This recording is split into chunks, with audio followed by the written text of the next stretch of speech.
Supergirl Season 2 finale, nevertheless, she persisted.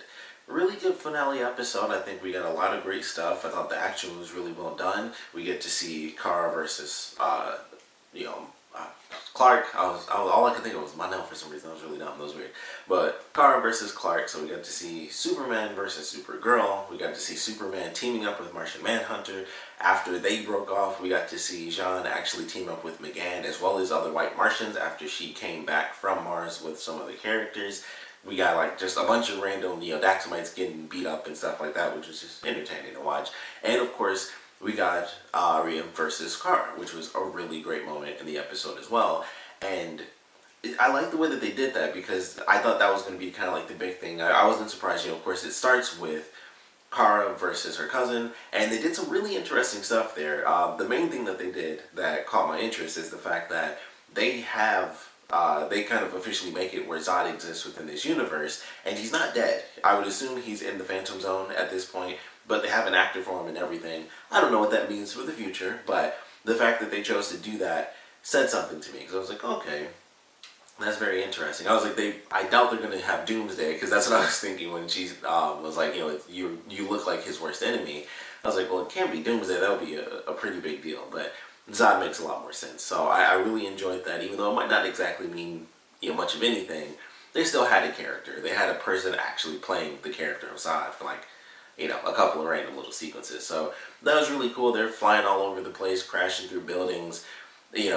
Clark thinks that Kara's going after people because he thinks he's fighting against Zod. They introduce Silver Kryptonite, which is pretty cool, which manipulates him, but it doesn't, it doesn't change his strength or anything like that, which he mentions where like, no, I was at full strength, but you beat me. So that's kind of how they decide to do the whole thing of like, Kara is Earth's guardian, that sort of thing. So I was like, Superman's right here. I know Kara was kind of, she's the main character, but I'm like, sometimes you got to be honest about it.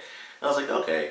At least they found some way to work around it to make it where it was, Kara instead of Clark. Because I'm like, she kind of just took the mantle, didn't she? And he was like, no, she beat me in combat, that sort of thing. So she is, the guardian of Earth. And I was like, all right, I can at least accept that. That's at least a logical way to look at it. Because as he put it, he was at full strength, but she was still able to, beat him. Of course, it was basically, I think, one blow away for each of them. But ultimately, Kara did come out on top. So she takes the fight to, of course, like our main villain for the end of the season.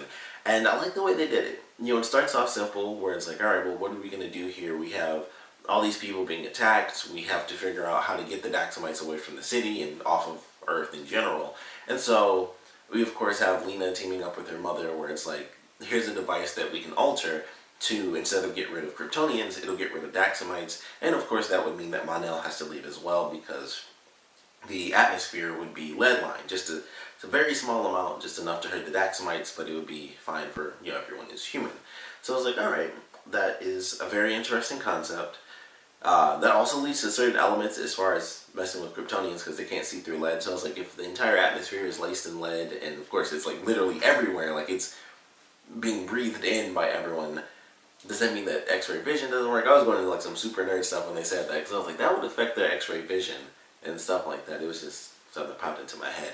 But they had some interesting choices that they had to make throughout this episode, and I thought they did a pretty good job with them. It was just the constant threat of the Daxamites coming in, everything's getting destroyed. Jean wasn't even a part of it for a couple of days. He's knocked out until McGann is able to like psychically link with him and wake up, which I thought was a great way to reintroduce her character, because I was like, oh man, she shows up after Alex walks away, and I was like, okay, that's cool, she came back to Earth. And then when Jean wakes up, she's not there, and I thought that'd be a cool way to have her in the episode, even if she didn't officially come back to Earth. If she knew, something's happening with Jean, let me try to help him out, and then she stayed on Mars, I wouldn't have thought that was too crazy, if I'm being totally honest. Considering, what she's going through, I didn't think it would have been absolutely insane if she didn't show up towards the end, but she still does. It was super freaking sweet. And then she brings in, the other White Martians, and it's like, yep, I wasn't the only person that had regrets. So the White Martians come in and start fighting off the Daxamites and stuff. So I really enjoyed that. I thought it was cool to see her come back into the fold. We get to see, like I said, Kara goes through like a couple of different fights in this. Mon-El goes off to be a hero on his own while she deals with his mother. And it was just crazy. Like, they're supposed to honor this battle. And of course his mother's like, the be-all end-all of villains as far as right now. And so despite their like ancient traditions and stuff, she's like, my gods are only concerned with me winning and surviving. So I was like, all right, yeah, she's doing the villain thing where it's like, we have this deal, but I'm a villain, so I'm still gonna kill everybody. So things get chaotic, and it was pretty cool. Get to see Mon-El go around, use his powers a bit. They finally show that he officially has to like leap like she does, because that was the thing where I was like, when they first show up during the fight, I was like, okay, I guess he can fly. And then they show him actually jump, and I was like, okay, so he can't fly. So I was glad that they just finally had a freaking shot, because there were always these things where I'm like, they never really show anything of him outside of super strength. So I was constantly trying to figure out what powers he had. So we officially know that he can't fly, which I figured. But I'm just like, man, they made it a little confusing. But it was cool to see him fight. Of course, they go through. In the end, everybody's doing a pretty good job. Everybody wins. And sadly, they have to win because, you know, the villain is doing villainous things. She is not going to honor the code that they initially had. And so they have to use this device that Lena created. Which I love the scene where it was completed. And her mother, like, took it to try to turn it on. And it's like, oh, it's fixed, it's working. I just gave the remote to Kara, so, well, Supergirl, because she's the only one that can activate it. So I really enjoyed that sequence. And ultimately, Kara had to make a really tough decision, because even with, you know, her being able to defeat Rhea, all of her people were still going to just kill all the innocents in the city and beyond, you know, once that was said and done. So, you know, it's a sucky way for it to end out for her as an actual character, but I think it was a cool way to end the actual season, where she has to make this great sacrifice. In one regard, it does kind of suck, because I feel like they went back to what I was complaining about before with the relationship stuff. It certainly ended a very different way, but they still managed to end the relationship. Like, they find a way to give Kara a relationship, and then it's just like, sorry, in some way, shape, or form, you have got to be alone. And this is how they decide to do it, because the villains are being villains, so they have to release the lead into the atmosphere. And Mon-El has to leave the planet. And his mother doesn't get a chance. Like, a lot of the other Daxamites, they jump up to their ships. I don't know why she couldn't. I was very surprised by that. I thought she was giving, like, her final villain speech, and then she would leave. But she died. Like, she turned all CG and crusty and stuff, and then she basically, she looked exactly like the rock she was laying on top of. And when she crumbled, I was like, she literally looks exactly like the rocks behind her. So they probably should have changed the color in that, because it just made me laugh. But she, you know, turns into rock. She crumbles away, so she's officially dead. Everyone else, you know, zaps away, and I'm assuming goes back to Daxam. And Mon-El is suffering, and he wants to stay with Kara in that final moment, because there's nothing that they can do.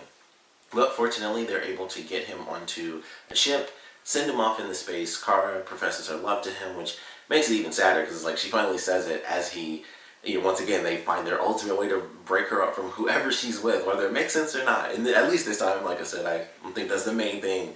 At least it makes sense for this relationship to end, because the stuff with Jimmy is still just dumb. So I'm like, at least it still makes sense. But he goes off into space, and it's like just that sad moment. And that's when things start to, you know, that's when things are dying down. Like, you know, she has her reflective moment, and then she goes back. Cause I think there was like one other scene early on when her and Clark went to Cat, which is a hilarious sequence where she's like, you know, I need coffee, I need caffeine, and she looks up and sees Clark. And even though he's standing right there, she still decides to put on makeup and stuff. So that was really funny. They make some pretty funny references with that because of the actual actress. Where she's like, I've never seen Star Wars, because her husband was Harrison Ford. She talked about possibly being married to Rob Lowe, because that was like another show that Greg Berlanti did. I think it was called like Brothers and Sisters or something. So I was like, all right, that's funny. They made some references for her, but it was cool, you know. And Kara goes and talks to her early on to get, you know, a little bit of help for keeping people away from the fight. And then she goes to her in the end and gets a little bit of advice. And then it's revealed that Cat Grant knew that Kara was Supergirl. So it does make me wonder, maybe it was from the first season, because that was one of those things where it was like, she had the suspicion that Kara was Supergirl, and then seemingly it just went away out of nowhere, and I was like, that doesn't make any sense. There was nothing that made, you know, there was no logical step for her thinking that Kara was Supergirl, and then thinking that she wasn't. There was nothing that proved that that wasn't Supergirl before she gave up. It was like, I still remember that it was like one of those things. It was like the beginning of the episode, or like the end of the episode before. She was like, you're Supergirl, and I know it. And then the next episode started up, and it was like, all right, I believe that you're not Supergirl. And I was like, that doesn't make any sense. So maybe she always believed it, and she knew she was right. wouldn't surprise me, because considering she knew the stuff about Jimmy, I was like, okay, when that happened, I'm like, she could see through the eye slits, but glasses are just like, kaboom, like the whole face is there, but just those glasses. So I guess she knew for a super long time, and they decided to finally put that in there. But I was happy to see that. And I was like, she's still keeping, that secret from Kara that she knows, and kind of letting her do her own thing without, being there as the eternal advice. Like, she knows that she can come to me as both Kara and Supergirl. So I thought that was kind of cool. She's still keeping herself somewhat distant and kind of messing with her, just a little bit. But I definitely enjoyed that moment. We get to see the characters, kind of talking and everything. But we have a very interesting one. Probably my favorite moment outside of, some of the stuff they actually do is like the last, like 2 scenes of the episode. We actually have Alex proposing. So I was very surprised by that, but I'm excited for that, because if they're going to continuously do what they do with Kara, at least somebody gets into a relationship and stays there. So I was happy for that. And I'm going to assume that that's going to just stay the course and that'll all be fine. But I'm like, at least they gave us that. And it was like, as much as they put Kara in a relationship and take her right out of it, Alex is getting married. So that's good news. That's all I can really say to that, is like, at least one of them gets to be in a relationship and it's seemingly permanent. I would hope that they don't do anything to change that, because at this point it's like, if they're getting married, they need to be together for the rest of the series, and that's pretty much all there is to it as far as I'm concerned. But that's just me personally, and maybe that's just because the only way I feel like it would make sense to end is if one of them died, and I don't think it would be Alex, so it would just, it would suck to see somebody die. But that was definitely a good part of news for them at the end of the episode. And pretty much other than that, it was just Kara being upset. It was just like a lot of reflection and stuff. And that was one of the things that I felt dragged sort of the ending down, because I was like, they did all the cool actiony stuff, and they get rid of the villain. They have, at first the emotional moment made sense because it was Kara with Mon-El sending him into space to save his life. I was like, alright, this makes sense. This is that emotional moment. And then Kara going to talk with Kat, I was like, I understand that as well. But I felt like there were a lot of other moments as well, and I was like, it makes sense to have them, but I felt like it lasted way longer than I actually expected it to. And I was like, there's a lot of emotional things happening. And then the other thing that really kept catching my attention is that it would be an emotional moment, and then it would be like a normal moment, and then it would lead to another emotional moment. So I kept noticing when the music would change to like, this is the emotional music. And maybe that's why it kept bugging me, because I was like, it would be emotional music with the moment, then it would die down, then it would go back to the emotional music with a different song. And it kept doing it. It did that like 3 separate times, and I was like, I don't know, it started to bug me by the time it got to the 3rd point. But going to the actual ending, Kara seemingly is going up into space. That's at least what I took from it, is that she was trying to at least go to space to see Mon-El, like, one last time. Poof, here comes a portal, it opens up and he's gone. So that happened for whatever reason. Portals open up. That's like his destiny, I guess. I don't know. He just gets lost somewhere. So that's his thing. So he gets sucked through a portal. He can't stop it. He vanishes. And then we cut to, I think it was 25 years or 35 years, however long ago it was. And we find out that there is another Kryptonian. I don't know what this house is. It looked like it was basically the house of crossbones, because that's what it looked like. It was just like a skull and stuff. Whatever this creature was, it was fed blood, which made me think of Doomsday. So they could be doing something weird like that. I don't think that'll be the case, but I was like, alright, that's the only thing I could really think of as far as like, why this thing would be satiated by blood. So I'm sure there's something there. You could easily just Google it. I don't know the answer just, off the cuff. But I'm excited to see how that plays out. It's something that's, sent to Earth, and we don't even see what it looks like. So it could be some sort of creature. It could just look like a Kryptonian and be a Kryptonian. But it seemed to be a little bit more, mysterious than that. So I think we're going to have some sort of crazy creature. It's interesting that the way we end it is exactly the way they ended the last season, where it's like, here's another pod, here's another character, Mon-El being lost in space, and just, it's kind of funny that that's how they decided to end this season as well, where it's like, still not done with Krypton though, or in these spaceships. So I am excited to see where we head for season 3. I think this was a really good finale. We got to see a lot of the characters come into play, and the action I thought was really well done, and of course, I wasn't surprised we had that emotional moment. I will say this though, I'm as sad as it was that they did that, and they have to break up Kara and Mon-El.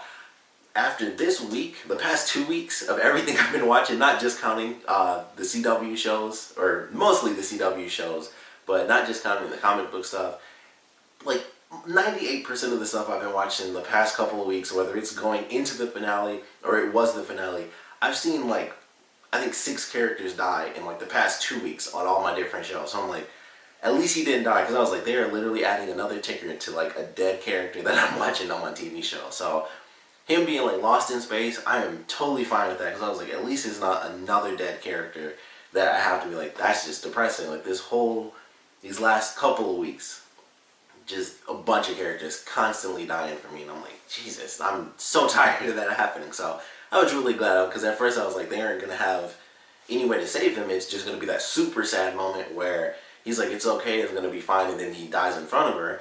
And then it's like, nope, they had a plan, they got him to the ship, and it sucks that they have to, be separated, but at least he's alive. So I was like, alright, I can at least live with that, because people have just been dying left and right, especially on the CW. There have been a lot of dead people. So, hey, a lot of the comic book stuff has been killing people. Stuff that's not related to comic books has been killing people off left and right. So I'm just like, another character who's lost and not dead is a win in my book for this season, because it's been really freaking nuts with people dying. So, I was happy about that. But I am excited for where we're headed. Like I said, I don't really know what to expect as far as season 3 of this new villain, and what it's going to end up being, and what answers are probably already online, or what they might be taking and changing. So I'm definitely excited to see what we're going to get from this, because it seems like it's going to be more than just a Kryptonian. It's going to be someone who's super powerful and, like invincible. And that's why, especially with the blood thing, I just was like, all I can think of, I feel, is Doomsday, which I don't think they're going to do. And even if they did, it would be really weird to do it that way. So, whereas like specifically a Supergirl villain, unless Superman came in like for a lot of season 3, it just wouldn't make sense. So we'll see what this villain ends up being, but I enjoyed the way they pulled off this finale. Of course, we'd love to know what you guys thought about it, so please comment below. Let me know your favorite parts, your least favorite parts, and of course, I just want to know what you guys thought about this season, your favorite moments, least favorite moments, favorite characters that have been introduced. I feel like there's really only 2 that matter, and that's, we have McGann and we have Mon-El, and both of them were pretty freaking awesome, and, we'll see how they kind of utilize those characters, especially with McGann. I would assume still being in the war, she's still going to be doing her thing, even if she's on Earth now, she'll go back and forth, but we'll have to see what they do with Mon-El, and it'll be very interesting to see how that plays out. Like, is he going to have the story in season 3? Was that like, he's leaving the show for a little bit, because I don't know what's going on behind the scenes. So I don't know if we're going to begin like a side story with like, maybe there's an episode or 2 where it's focused on him, and maybe that ties into the main story somehow, but, excuse me, it just makes me wonder, like, how is that going to end up playing out? Is he just going to be gone the whole season? And then, if there is something happening behind the scenes, is he just coming back? A lot of questions kind of up in the air as far as that is concerned, but we'll love to know your theories for where we're headed. And of course, I would just love to know, what do you guys want to see from season 3? I think there's a lot that they can do. There's almost limitless possibilities, because not only is it a comic book series, but it's also a comic book series that's not directly tied into Arrow and Flash, so they can do stuff where it's like, okay, that's going to have 0 effect. They can bring in stuff like the Daxamites, and they destroy like whole cities, and it's like, where are the other heroes? And we kind of just have to assume that there are only 2 as far as Supergirl is concerned, or 3, counting Martian Manhunter. So, we kind of just have to assume that it's just, these couple of people. So, I don't know. It just really makes me wonder what they're going to be doing for season 3. But I would love to see some really popular villains. They mentioned Lobo like once or twice, I think, this season, as far as like really, minute references. I would love to see Lobo. I kind of doubt that would happen, but it would be pretty freaking sweet. It would have to be they'd have to do it right to put Lobo in the series, but I would love to see him come in. They mentioned Warworld again. Wouldn't be surprised if that came into play. That's a pretty big thing. That would also kind of require multiple characters. That would probably be sort of a crossover deal. So they could still do that. That'd be a really big deal if they did that. That would be like even crazier than the Daxamites. That's like, oh, they invaded the city and then they wanted to invade Earth. That's like, he has a thing that's almost the size of like that's like a chunk of Earth weaponized. So I don't know exactly how that could play out with just Supergirl and Martian Manhunter. They need to bring in like a couple of people to help them fight. But like I said, we'd love to know your theories for where we're headed for season 3. What you think the villain might be. just what you guys want to see as far as characters, heroes, or villains. And of course, like I said, I want to know what you guys thought about this finale and this season in general. So please comment below, let me know, and I'll see you guys next season.